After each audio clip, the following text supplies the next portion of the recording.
మరి అందుబట్టి దేవుని స్తుతులు చెల్లించుకుంటున్నాను. మీకు తెలిసిన వాక్యమైనప్పటికీ దేవుడు ఏ రీతిగా ఏ సమయంలో ఎవరితో మరి మాట్లాడాలని కోరుకుంటున్నారో ఆ రీతిగా మాట్లాడతారు. కాబట్టి మరి చిన్న వాక్యాన్ని ఒక 10 నిమిషాలండి చిన్న వాక్యాన్ని చదువుకుందాం. మనం కీర్తనలు 34వ అధ్యాయము 9వ వచనం నుంచి కొన్ని మాటలు మనం చదువుకుందామండి. యెహోవా భక్తులారా, ఆయన యందు భయభక్తులు ఉంచుడి. ఆయన యందు భయభక్తులు ఉంచు వారికి ఏమీ కొదవలేదు. చాలండి. మరి చిన్న ప్రార్థన చేసుకుందామండి. పరిశుద్ధాత్మ దేవుడు మనల్ని ముందుకు నడిపించలాగిన స్తోత్రములైన మహాపరిశుద్ధుడ మహాగణుడ మీ ఘనమైన నామమునకు స్తుతులు చెల్లించుకుంటున్నాం. తండ్రి నాయన, అయ్యా మీరు మా జీవితాల్లో ఉంటే తండ్రి మాకు విలువ ప్రభువ. మీరు లేని జీవితాలు ప్రభువ ఎందుకు పనికిరానివి నాయన. మీరు మాలో ఉండబట్టి అయ్యా మేము విలువైన వారంగా నీ సన్నిధిలో నిలబడగలిగామని అయ్యా నేను స్తుతిస్తున్నాం ప్రభువ. యెహోవా పొందుకరము అయ్యా యెహోవా పొందుట ఎంతో ధన్యకరమని ఉంది ప్రభువ. యెహోవా తమకు దేవుడుగా గల జనులు ధన్యులని ఉంది ప్రభువ. అయ్యా మేము ధన్యులమని అయ్యా నీ సన్నిధిలో నాయన నిలబడి నాయన నేను స్తుతిస్తున్నాం ప్రభా. నీకు వందనాలు. వచ్చిన ప్రతి బిడ్డని జ్ఞాపకం చేసుకోండి నాయన.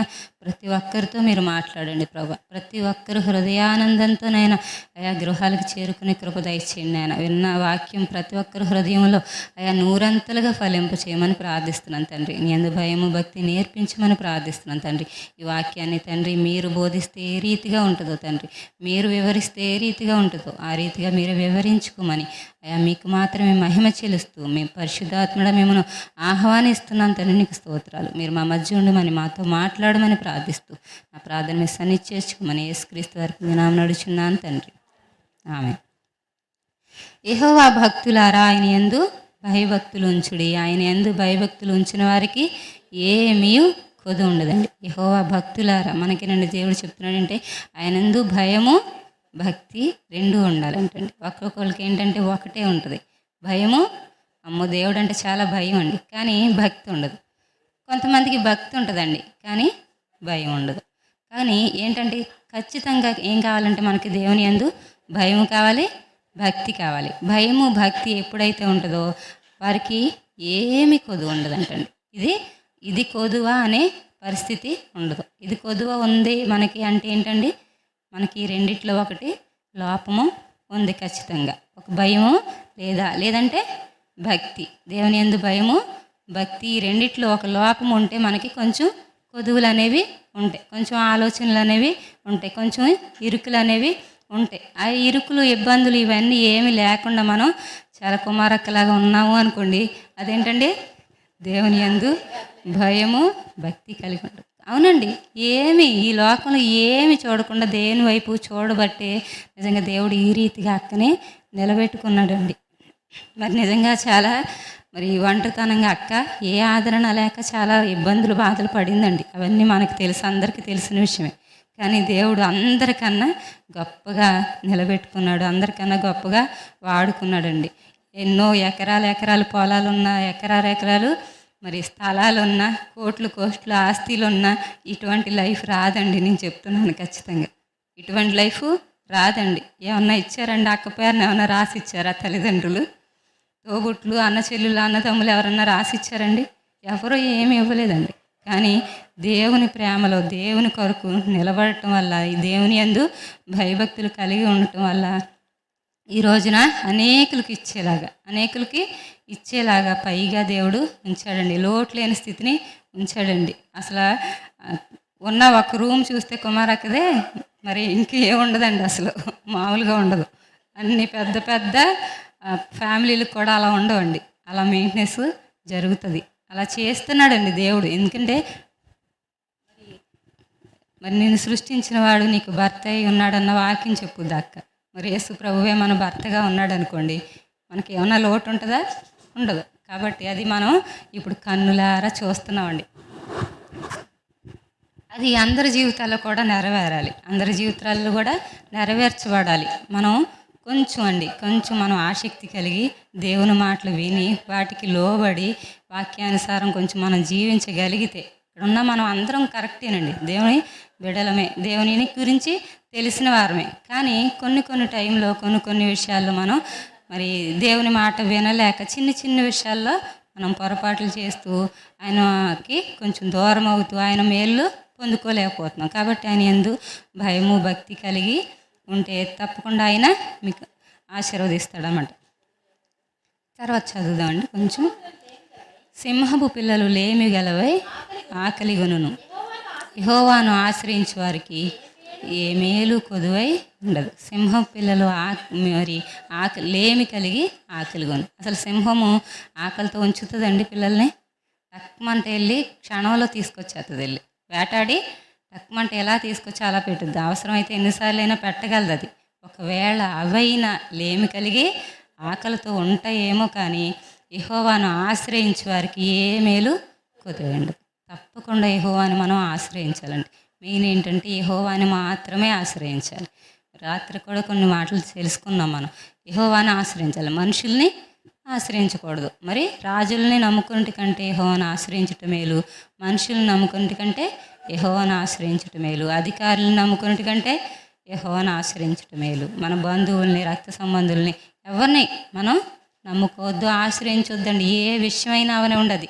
అది ఎంత పెద్దదైనా అవ్వచ్చు, ఎంత చిన్నదైనా అవ్వచ్చు, కానీ ఎవరి వైపు మనం చూడాలంటే దేవుని వైపేనండి. చిన్నపిల్లల దగ్గర నుంచి మనం ప్రతిదీ దేవుని అడిగి పొందుకోవటం నేర్పించాలి పిల్లలకు కూడా. మరి మా నాన్నగారు చెప్పారండి, ఏదన్నా నాన్న నా పుట్టినరోజు నాకు డ్రెస్ కొన్నానంటే ప్రార్థన చేసుకోమా వెళ్ళి చర్చిలోకి వెళ్ళి అనేవాడు. ఇంకెళ్తాం మోకరిచ్చేసి ప్రార్థన చేసుకోవటం. ఇంకా ఏది కావాలన్నా ఆయన నా పుట్టినరోజు వస్తుంది, నాకు మంచి బట్టలే ఉండి ఆయన పుట్టినరోజు అయ్యే వరకు ఇంకా ప్రార్థన చేసామంటే ఇంకా ఖచ్చితంగా ఇస్తాడండి దేవుడు. పిల్లలు వచ్చి మోకరిచ్చి ప్రభా నాకు ఇది కావాలి అని అడిగారు అనుకోండి, దేవుడు ఎందుకు ఇవ్వడండి? తప్పకుండా. ఎందుకంటే పసిబిడ్డలు అంటే దేవునికి ఎంతో ఇష్టం. పసిపిల్లల మనసు కలిగి ఉండాలని వాక్యాల్లో ఉంటుంది.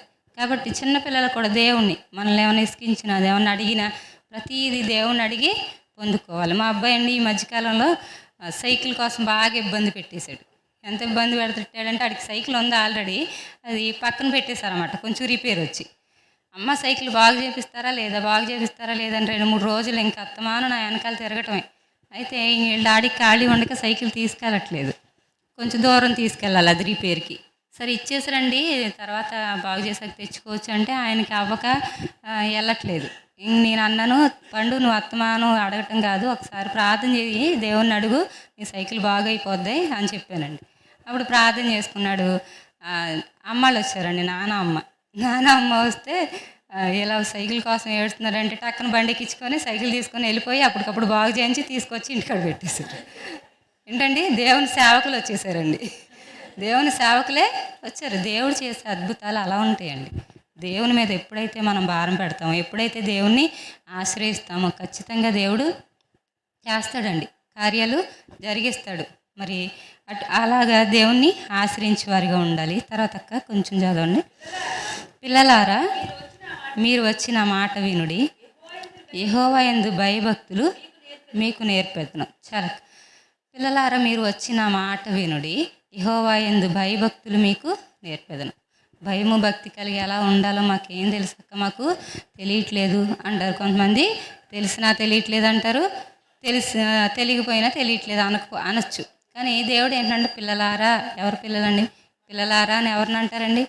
పిల్లలారా అని అందరిని అనరు. ఆయన పిల్లల్ని పిల్లలారా మీరు వచ్చి నా మాట వినుడి, యెహోవా యందలి భయభక్తులు మీకు నేర్పెదను. ఆయనే నేర్పుతానన్నప్పుడు మనకు భయం ఏంటండి? అడగాలి. కాకపోతే మీరు అడగండి, ఆయన దగ్గరికి వచ్చి అడిగితే ఖచ్చితంగా ఆయన ఎందు భయభక్తులు నేర్పుతారనమాట.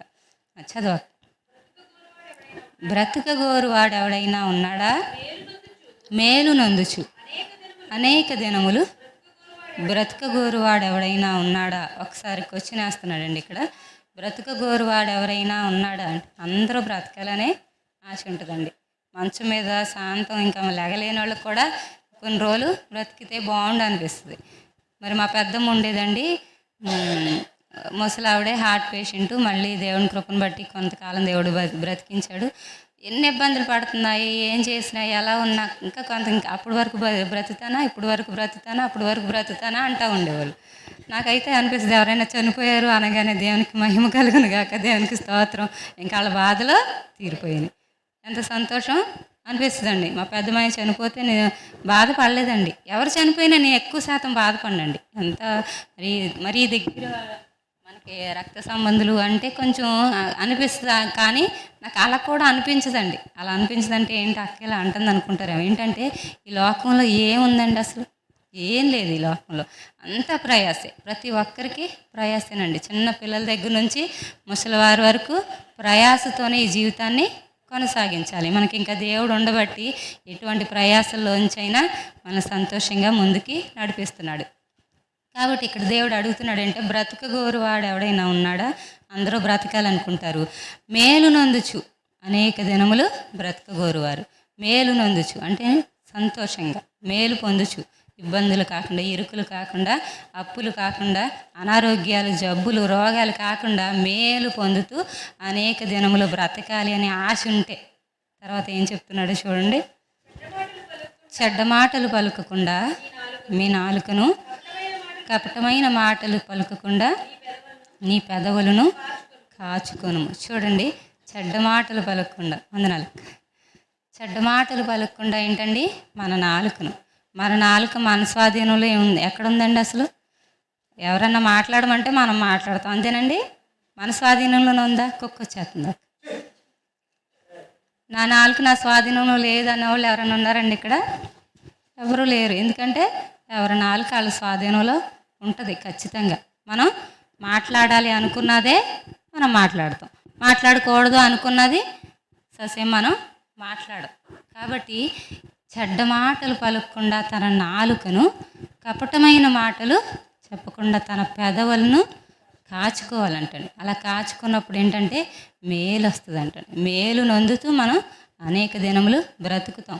మనం మేలు పొందుతాం, మన బిడ్డలు మేలు పొందుతారు, మన కుటుంబం మేలు పొందుతుంది.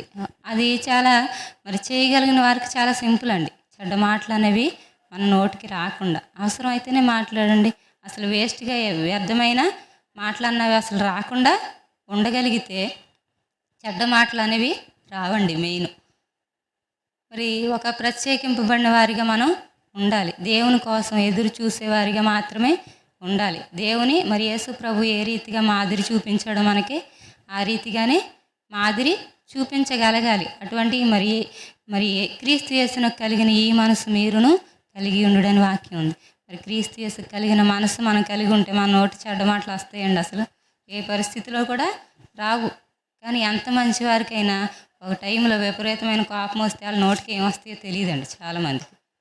ఏంటండి ఆ సిచ్యువేషన్ అలాంటిది అనిపిస్తుంది. తర్వాత ఆ పట్టుకున్నది కొంచెం పక్కకు తప్పుగానే ఏంటి ఎలా మాట్లాడేశాను నేను, అసలు చాలా చండాలంగా మాట్లాడేశానే, ఇలాంటి మాట్లాడటం ఏంటి అనుకుంటాం. కానీ ఆ స్థితి వరకు మనం అసలు వెళ్ళకూడదండి. వెళ్ళాల్సిన అవసరం అనేది లేదు. ఎందుకనంటే మన దేవుడు ఎంతో సాత్వికుడు, మనకి ఎన్నో నేర్పించాడు, ఎంతో వివరంగా తెలియచేస్తున్నాడు. మరి ఈ వాక్యం తెలియని వాళ్ళు ఎంతోమంది అండి. ఈ వాక్యాలు తెలియనివారు, ఈ బైబిల్ అందుబాటులో లేనివారు, సేవకులు అందుబాటులో లేనివారు, మందిరాలు అందుబాటులో లేనివారు ఎంతోమంది అండి. కానీ అన్నీ ఉండి కూడా మనం ఏం చేస్తున్నామంటే సద్వినియోగం చేసుకోలేకపోతున్నాం. మీరు కొంతమంది సద్వినియోగం చేసుకోగలుగుతారు, ఎదుగుతారు, కొంతమంది చేసుకోలేకపోతున్నారు. అప్పుడు ఏమవుతుందంటే ఆశీర్వాదాలు మనం కోల్పోతున్నాం అనమాట. కానీ అందరినీ ఆశీర్వదించడానికి ఆయన ఇష్టపడుతున్నాడు, అందరినీ ఫలింపజేయడానికి ఆయన ఇష్టపడుతున్నాడు. మనకు అన్నీ ఇవ్వడానికి ఈ లోకానికి ఆయన ఏమీ లేనివాడిగా వచ్చాడు. అవును కదండి. మనల్ని ఆస్తులు మరి ఐశ్వర్యవంతులుగా చేయడానికి ఆయన దరిద్రుడిగా మారాడంటాడు. మనల్ని ఆరోగ్యవంతులుగా చేయడానికి ఆయన గాయాలు పొందాడంటండి. సమస్తం ఇవ్వడానికి ఆయన రిక్తుడిగా ఈ లోకానికి వచ్చాడని ఉందండి వాక్యం. మనం దరిద్రులుగా ఉండటం అస్సలు ఆయనకి ఇష్టం లేదండి. మనం దరిద్రులుగా ఉండటం, అప్పుల్లో ఉండటం, బాధల్లో ఉండటం, మనం సెటిల్ కాకుండా అటు ఇటు కానీ జీవితంలో ఉండటం ఆయనకి ఏమాత్రం ఇష్టం లేదు. కానీ అలా ఉన్నాము అంటే ఈ రెండిట్లో ఒకటి మనకి లోపం ఉంది. ఏంటండి అవి? యెహోవా యందు భయము భక్తి కలిగి ఉంటే ఖచ్చితంగా దేవుడు ఆశీర్వదిస్తాడు. ఆయన ఆశ్రయిస్తే తప్పకుండా దేవుడు మనల్ని ఆశ్రయిస్తాడు. తర్వాత కొంచెం ఉందాక కీడు చేయటమా అని మేలు చేయము, సమాధానమును వెదకి దానిని వెంటాడము. చాలా కీడు చేయట మానేసి మేలు చేయాలి. కొంతమంది అండి మేము ఎవరికి ఏ కీడు చేయమండి అంటే అలానే మేలు కూడా చేయమండి. కీడు చేయం, మేము మేలు కూడా చేయం. మరి ఎవరికైనా సహాయం పొందదగిన వానికి ఖచ్చితంగా సహాయం చేయాలని వాక్యంలో ఉందండి.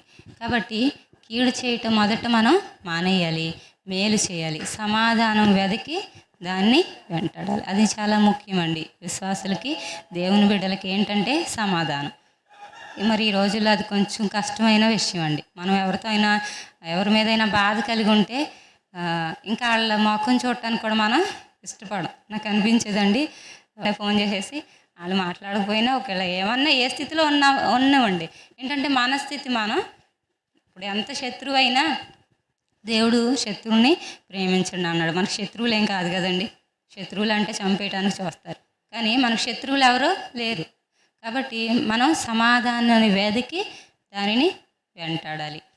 మరి అలా వెంటాడగలిగితే మరి సమాధానం ఉన్న కాడ శాశ్వత జీవం ఉందని, అక్కడే ఆశీర్వాదం ఉందని, అక్కడే అభివృద్ధి ఉందని, ఇంకా బోల్డని సమాధానం విషయం అయితే చాలా వాక్యాలు మనకి తెలుసు. కాబట్టి ప్రతి విషయంలో సాధ్యమైనంత మట్టుకు మనుషులందరితో సమాధానంగా ఉండమని వాక్యం ఉందండి. కాబట్టి మరి అది మనం దేవుని కూడా అడగాలి, నాయన నాకు సమాధానాన్ని ఇవ్వండి. నాకు సమాధానకర్త మనలో ఉంటే ఖచ్చితంగా మనం సమాధానం పొందుకుంటాం అన్నమాట. తర్వాత ఇంకొంచెం యెహోవా దృష్టి నీతిమంతుల మీద ఉన్నది, ఆయన చెవులు వారి మొరలకు ఒగ్గి ఉన్నది. చాలా నీతిమంతుని యెహోవా దృష్టి నీతిమంతుల మీద ఉన్నది, ఆయన చెవులు వారి మొరలకు. మరి ఆయన దృష్టి ఎవరి మీద ఉందంటండి? నీతిమంతుల మీద ఉంది. మరి ఆయన చెవులు వారి మొరలకు ఒగ్గి ఉంది. అడిగితే వెంటనే ఎప్పుడు ఆయన సరిగ్గా మాట వినిపిస్తుందా లేదని అంటే ఎలా చెవు పెట్టి వింటాడండి, ఒగ్గి ఎలా వింటాడు. ఆయన మొర ఎప్పుడు మొర పెడతాడా, ఇంక వస్తున్నాడా గబగబా వచ్చి ముందే ఆయన ఎలా చెవు పెట్టి వింటాడంటండి. అటువంటి భక్తులుగా మనం నీతిమంతులుగా ఉండాలండి. ఉండగలిగితే ఖచ్చితంగా దేవుడు మనల్ని ఆశీర్వదిస్తాడు. ఏ విషయంలో మనల్ని ఇది కావాలి అని అడిగే పరిస్థితి ఉండదు, ఇది లోటని అడిగే పరిస్థితి ఉండదండి. కొంచెం ఏమైనా ఆలస్యం అవుతుందా, నువ్వు నిలబడగలిగితే, నువ్వు దేవునికి అప్పగించి ఆయన మీద భారం వేస్తే ఖచ్చితంగా ఒక రోజున దేవుడు నీకు ఆశీర్వాదాన్ని ఇస్తాడు. ఒక దినం నీకు సిద్ధపరిచే ఉంచాడండి. ఆయన బలిష్టమైన చేతి క్రింద దీన మనస్కులై ఉండమన్నాడు దేవుడు. మనం దీన మనసు కలిగి ఉంటే ఖచ్చితంగా ఒక రోజున హెచ్చిస్తాడు, ఒక రోజున మంచి భవిష్యత్తు నీకు ఇస్తాడు, ఒక మంచి భార్యను ఇస్తాడు, ఒక మంచి భర్తను ఇస్తాడు. నీకు ఉద్యోగం అవసరమా, ఒక మంచి ఉద్యోగాన్ని నీకు సిద్ధపరిచేసి అలా ఉంచాడు. ఏంటంటే అధికారులందరికీ మన దేవుడు అధికారి కదండి. ఆయన మన పక్షాన ఉన్నప్పుడు మనకి అంత లోటు ఎలా ఉంటుంది? లోటు అనేది ఉండదు. కాబట్టి దేవుని భయభక్తులు కలిగి ఉండాలి. ఈ లోక విషయాలు అసలు మనం అడగక్కర్లేదండి. నన్ను అడిగితే ఆయన ఇది కావాలి అది కావాలని మనం అసలు అవసరమే లేదు. మీరు అడగక మునిపే మీకు అక్కరగా ఉన్నవేవో నాకు తెలుసు. ఏమంటున్నారండి? మీకు అక్కరగా ఉన్నవేంటో నాకు తెలుసు అంటున్నాడండి దేవుడు. తెలిసినప్పుడు ఖచ్చితంగా మరి తండ్రి తన పిల్లలకి ఏమి అవసరమో కొంతవరకే చూడగలడు, కానీ దేవుడు పరిపూర్ణంగా చూడగలడు, పరిపూర్ణంగా ఇవ్వగలడండి. ఇచ్చే దేవుడు, ఇస్తానని వాగ్దానం చేసిన దేవుడు. అడగండి మీకు ఇస్తానన్నాడండి. ఎవరు చెప్పలేరు, ఒకవేళ చెప్పినా అది నిలబెట్టుకోలేరు. ఇస్తానని చెప్పలేరండి, చెప్పినా అది నిలబెట్టుకోలేరు దేవుడు. కాబట్టి ఖచ్చితంగా మీరు అడగండి అన్నాడు, ఇస్తా అన్నాడు, ఇచ్చాడండి. ఎన్నో అద్భుతాలు మనం పొందుకున్నాం, అవును కదండి. ఒకసారి మనం ఖాళీగా కూర్చొని దేవుని ద్వారా పొందుకున్న అద్భుతాలు మనం ఆలోచించుకుంటే ఖచ్చితంగా కళ్ళంట నీళ్లు తిరుగుతాయండి. ఇక్కడ కూర్చున్న ప్రతి ఒక్కరు కూడా పలానా టైంలో ఒక అద్భుతం గుర్తు చేసుకుంటే కళ్ళంట నీళ్ళు తిరగాలి అంతే. అటువంటి గొప్ప దేవుడు అండి మన దేవుడు. ప్రతి ఒక్కరూ అద్భుతాలు పొందుతూనే ఉన్నాము, కానీ కొంచెం దేవుళ్ళో వెనకాడి, ఆయన సన్నిధిని వెనకాడి, కొంచెం ఇహలోక పనుల్లో మనం బిజీ అయిపోయి కొంచెం దేవునికి దూరం అవటంలో వానికి దుష్టునికి కొంచెం చోటు వచ్చి ఇబ్బందులు, అంతే తప్ప దేవుడు ఎప్పుడు ప్రేమమయుడేనండి, ఎప్పుడు ప్రేమమయుడే. ఎప్పుడు ఆయన చెవి యొగ్గి మన మొరలు వినడానికి సిద్ధంగా ఉన్నాడు, మనకి ఇవ్వడానికి సిద్ధంగా ఉన్నాడు.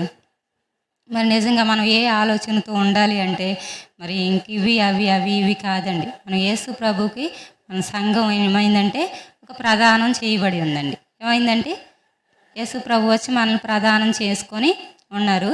మరి కొన్ని రోజులకి మనకి ఆయనకి వివాహం అనుకుందామండి. ఇప్పుడు ఒకవేళ ఒక తమ్ముడికి వివాహం కుదిరింది, మా తమ్ముడు ప్రశాంత్ ఉన్నాడు, వివాహం కుదిరింది అనుకోండి, ఎంగేజ్మెంట్ అయిపోయింది, పెళ్ళి కొన్ని రోజులు ఉంది. ఈలోపు పెళ్లి కుమార్తె ఎలా ఉండాలంటే ఒక మంచి కళలు కంటూ ఉండాలి. పెళ్లి కుమారుని కోసం ఎలా ఉండాలండి? ఒక మంచి కళలు. ఎలా అంటే మా ఆయన ఎలా ఉండాలి, అలా ఉండాలి, నన్ను ఎలా చూసుకోవాలి, అలా చూసుకోవాలని ఒక మంచి కళలు. అలాగ మనం కూడా ఒక మంచి కళలతో ఉండాలి. ఇప్పుడు మా తమ్ముడికి గ్రీన్ ఇష్టం అనుకోండి, అక్కడ మొత్తం ఏమైపోతుందంటే ఇల్లంతా గ్రీన్ అయిపోతుంది. ఇంకా తనకి ఇష్టం లేని కలర్లో తనకి ఇష్టం అనుకోండి, తనకి ఇష్టం అయినవి కూడా మార్చేసుకుంటుంది. ఏంటండి, తనకు బ్లాక్ అంటే బాగా ఇష్టం, మా తమ్ముడికి బ్లాక్ అంటే అస్సలు ఇష్టం ఉండదు. ఏం చేస్తండి, బ్లాక్ అప్పుడే పక్కన పెట్టేస్తుంది, వెంటనే ఇంకప్పుడే పక్కన పెట్టేసి ఆయనకి వైట్ అంటే ఇష్టం అంట. మొత్తం వైటే, ఇల్లంతా వైటే, మనుషులంతా వైటే, ఆలోచనలు కూడా అదే. కాబట్టి మనం యేసు ప్రభుకి కోసం ఎదురు చూస్తున్నాం. కాబట్టి యేసు ప్రభు ఆలోచన ఏంటి? తండ్రి నీ ఇష్టం ఏంటి? నీ ఇష్టం మాకు తెలియచేయండి. ఇప్పుడు నిజంగా ఎవరున్నారండి అలా? యేసయ్యా నీ కోసం నీ ఇష్టం ఏంటి అని ఆలోచించేవారు. ఇంకా దేవుణ్ణి గాయపరిచే పరిస్థితిలోనే, ఇంకా ఆయన గాయాలు రేపే పరిస్థితిలోనే ఉంటే మనం భక్తులం అని అనిపించుకోలేమండి. ఇంకా ఈ లోకం కోసమే ఆలోచిస్తూ ఈ లోక ఆశీర్వాదాల కొరకు ఎదురు చూస్తూ ఉంటే మనం అసలైన విశ్వాసమే కాదు. కానీ ఇవన్నీ ఆయనకు తెలుసండి. మనం ఇహమందు చాలా రెట్లు పరమందు నిత్య జీవాన్ని ఇస్తానన్నాడు, తప్పకుండా ఇస్తాడు ఆయన. కాబట్టి ఆయన నీతిని రాజ్యాన్ని మొదట వెదకాలి అని ఉంది. కాబట్టి ఆయన కోసం ఆలోచిస్తూ ఆయన ఈ రోజు నుంచి మన తలంపుల నిండా ఎవరు ఉండాలండి? యేసు ప్రభు మాత్రమే ఉండాలి. యేసయ్యా మీకు ఏది ఇష్టం? నేను ఎలా ఉంటే ఇష్టం? నేను ఎలా ప్రార్థన చేస్తే మీకు ఇష్టం? నేను వాక్యం చెప్తే మీకు ఇష్టమా? నేను పాట పాడితే మీకు ఇష్టమా? నీ సన్నిధిలో గడిపితే ఇష్టమా? తండ్రి నీతో నేను సహవాసం చేస్తే మీకు ఇష్టమా? మరి ఎవరికైనా వాక్యం మరి ఈ వార్త నా ద్వారా చెప్పాలనుకుంటున్నారా అని దేవుణ్ణి అడిగితే తెలియచేయడండి దేవుడు తప్పకుండా 100% మనకే తెలియచేస్తాడు, తప్పకుండా వాడుకుంటాడు. ఆయన ఎంతో సంతోషిస్తాడండి. ఇటువంటి లైఫ్లు కలిగి మనం ఉంటే చాలా సంతోషపడతాడు. ఆయన సంతోషపెట్టే బిడ్డలుగా మనం ఉన్నప్పుడు మనకి ఇంకా లోటు ఉంటుందండి? అసలు లోటు అనేది ఉండదు, అనారోగ్యం ఉండదు, మరి మనకి ఇరుకు ఉండదు, ఇబ్బంది ఉండదు, అప్పు ఉండదు, మనకి ఎటువంటి ఇబ్బంది అనేది ఉండదండి. ఈ రోజు నుంచి మనం యేసు ప్రభు కోసం ఎదురు చూసేవారిగా, ఆయన ఆత్మవరాలని ఆత్మఫలాలని పొందుకునేవారిగా, అందరికీ పంచిపెట్టేవారిగా ఉండాలని మనం అందరినీ మరి దేవుడు ఆ రీతిగా చేయాలని, అటువంటి కృప దేవుడు మనకు అనుగ్రహించాలని కోరుకుంటున్నానండి. చిన్న వాక్యాన్ని దేవుడు దీవించునుగాక.